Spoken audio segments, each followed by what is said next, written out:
Is it recording? Mm-hmm. How do I know? Let me see.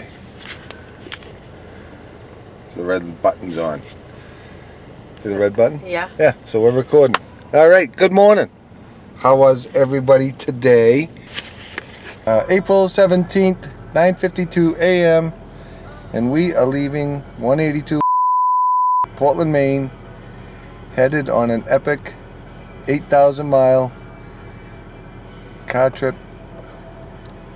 Hopefully post-pandemic. And we're going to go check out this great country.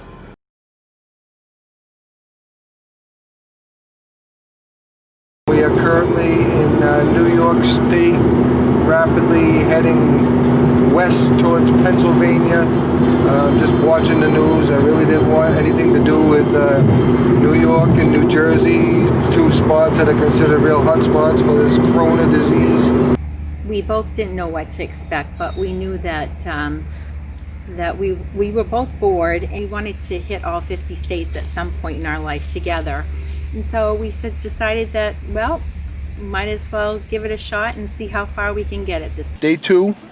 I'm not going to call it the post-pandemic road trip anymore because a lot of this country still is reacting to the pandemic. We actually had to detour around Delaware when we heard on the radio that they are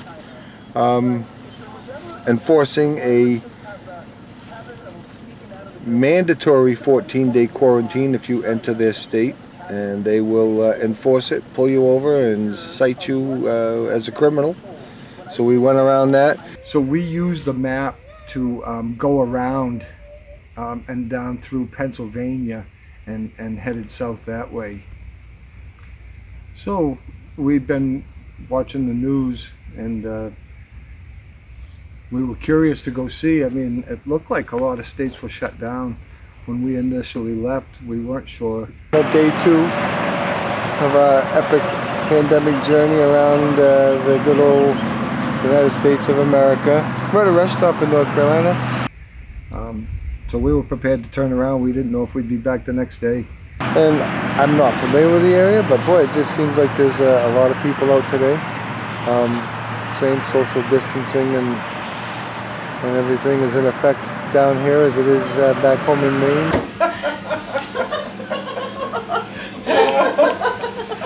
Oh my God. On our way, we decided that we were going to stop in on my brother John. We didn't give him a heads up or anything. We just showed up at his house, and it was a big surprise for him. Well, we've been there before. John's just a really cool guy. So we left and made it as far as Virginia that first night. And that was our first night of sleeping in the car. John did have a bed for us, and it was nice. We had no idea. I mean, after that, we slept in the car for days on end with no showers or anything. But just after one night sleeping in the car, oh, it was cool. We had a bed to sleep in. We had a shower to wake up to, so that was pretty cool. Okay, so John, as you're doing your dishes, what do you think of this corona stuff? I think it's bullshit. That's what I think it is. But anyway, corona doesn't want to come around this place. No? No. Corona wouldn't have a chance around here. And what does Mr. Weimer have to say today? Not much. It's a beautiful morning. He was so excited that we were there, and he couldn't believe that we were going to visit, and we hung out with him for a good day and a half, so that was a lot of fun. Mr. Weimer, any more words of wisdom from you? No, it's nice not having corona be the topic of conversation. We can hug, we're happy to see each other, shake hands. It's good. And we did shake hands yesterday and still woke up this morning. Couldn't believe it. We are leaving Charleston. We were going to head through Savannah. Severe storms are in store for today, so I think we'll be leaving Charleston, heading in a northwesterly fashion towards Atlanta, starting our cross-country journey to Seattle, Washington via Cheyenne, Wyoming. We're in downtown Atlanta. I didn't know where to go. I was just looking for a place. I wanted to park and get out and walk around. So we have the GPS set for Olympic Centennial Park or something like that. But there's no cars, there's no pedestrians. It's kind of surreal. It was kind of eerie and almost apocalyptic. It just didn't feel right. This is like the most ghost town we've seen since we left. Here we are in downtown. There is no cars. There's no traffic. Here's the CNN building. But there is no people here. There's cop cars everywhere. Kind of a freaky scene. It was kind of creepy. I'd been to Atlanta before. It was just strange. You could just tell this is a big city and there's nobody in it. Very spooky. So, still freaked out at the empty streets. This is like crazy.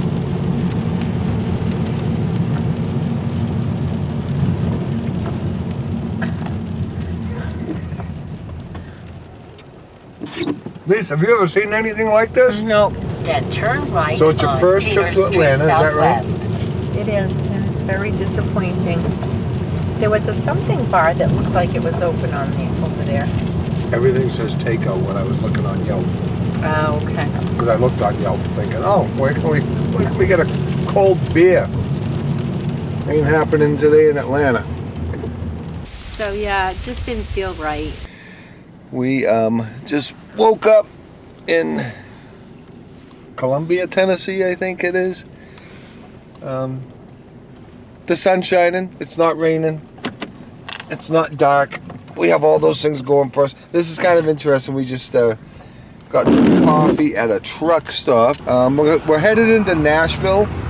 We are going to Centennial Park, as you say, in Nashville. And yeah, let's check this town out. I've never been here. Neither of us have ever been here, and it should be fun. As you can see there, the traffic, which is pretty darn light, I would think, for a good-sized city like this, like Nashville. In 1/4 mile, right.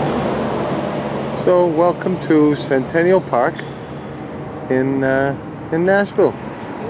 So, one of the cool things. So Lise has been doing lots of the video. So you've seen me on there, but Lise really is beautiful. And Lise, please turn around. Show everybody how beautiful you are. Thank you.